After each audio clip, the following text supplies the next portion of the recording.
husband was friends with the Quant family, and Thurza Quant was in the high school. So all of these people kind of grew up together. So, oh, this is the Stelling ranch operation. I actually don't know who is who.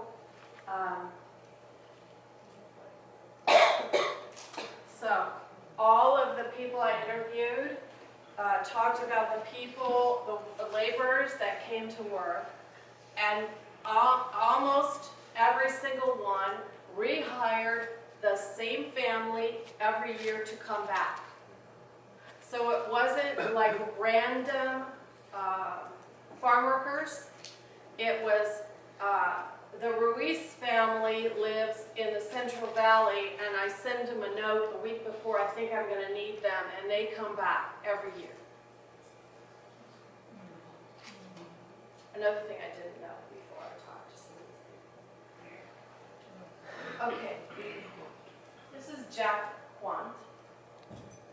These are his neighbors, and one's his brother. And Jack Quant, you'll see, is in a wheelchair and has one leg. And I can tell you that the photograph, so what I would do with some of these people, Miriam Stelling, the Butchers, Thurza Quant, do you have a photo album? Yes. So Thurza Quant says, I don't know anything about history. Talk to Yvonne Jacobson. Talk to Audrey Butcher. I don't know anything. No, they really thought I should talk to you. Well, you could come, but I don't have anything. She takes out her photo album. I can tell you, the Quant pictures that I borrowed from her photo album for the exhibit are the most significant historical photographs that I've ever come across in my working in history. Because how many times do you find a disabled farmer? There's certain stories that don't get reported. And not only that, the quality of the photograph is, it puts you immediately into the Depression. Who's the Great Depression photographer? Dorothea Lange. Dorothea Lange. Does this not look like a Dorothea Lange photograph? Sure. Oh my gosh, you know? So this is Jack Quant. He devised a sled-like structure to have his horse pull him so he could tend his crops. He was not an orchardist. He was he grew vegetables. Obviously, things closer to the ground. So this is what Thurza told me, that her father worked for Standard Oil, and he had this terrific job. And he was injured and lost his leg working for Standard Oil. And so this was kind of how he made do. Again, amazing photographs, I thought. Let's see.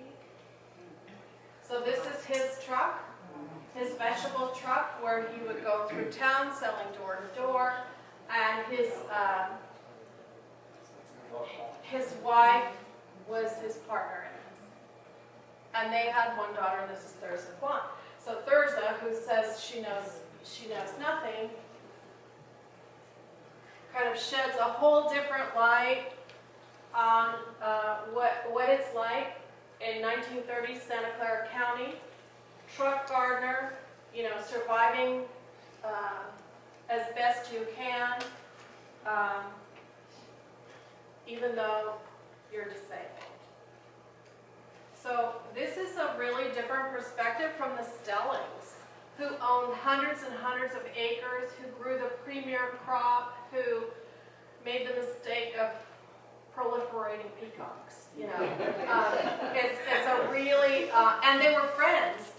So Miriam and her husband were childhood friends with Thurza, and so there's no. I didn't get any, you know, this person had money, this person didn't, but I'm observing that from what I'm seeing. Okay, so Thurza Quant tells me about the Maibugories.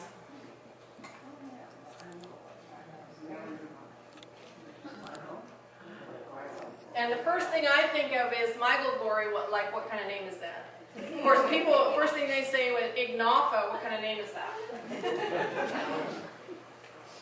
Okay, subtext. Ignoffo is a Sicilian name. I'm not Sicilian, I married, took my husband's name.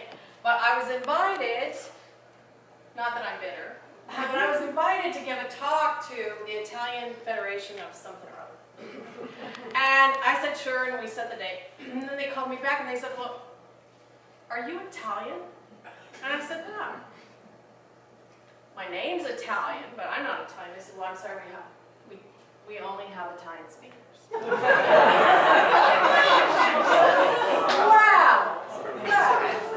I thought they were going to say because it was a Sicilian name, because they don't always. Oh no, they would have had a Sicilian come. Yeah. I thought, how many speakers could you find? I mean, that's kind of narrowing your scope a little bit. Oh,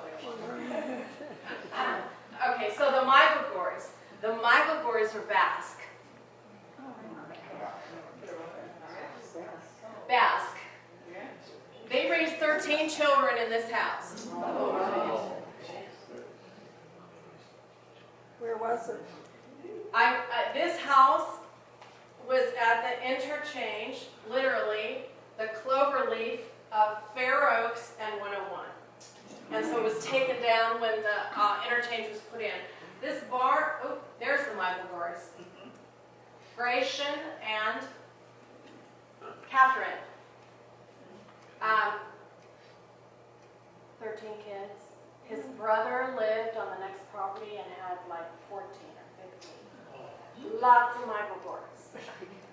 Okay. What I was trying to do is this barn here.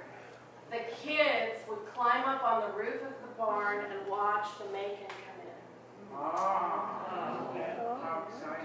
How exciting and how great. I mean, that's the story you get from somebody who says, I don't have any history to tell you. Oh yeah, we used to watch the Macon come in from the roof. And a dozen kids up there.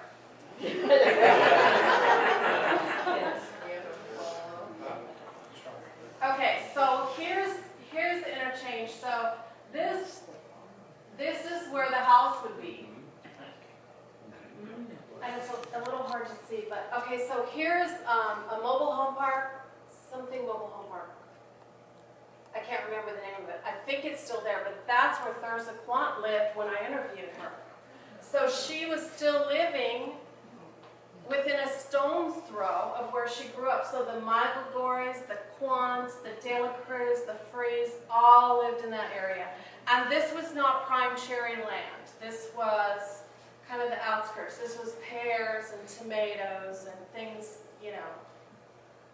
slightly less valuable land. So.